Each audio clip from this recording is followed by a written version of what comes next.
Alright, here we go, Pyros. Battle of the Cones. Been wanting to do this for a long time. Really heard these are some good ones. Typically, fountain cones ain't that good, but these are supposed to be really, really good. So, in the left corner, weighing in at monster weight, is the monster cone. If I put my hand by it, you can kind of see how big it really is. I mean, this thing is, they're about 14 inches tall. So, yep. In the right corner, weighing in at dragon weight, is a flashing fireworks cone. So we're going to light them at the same time, spread them out, so you can watch both of them go, and we'll be able to see exactly which one does what, and kind of put them head-to-head test here. So let's check it out.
Damn, I was wrong.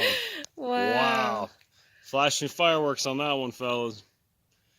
So on the left side we had the monster, on the right we had flashing fireworks. So there was your cone demo. So thanks for watching. Have a good night.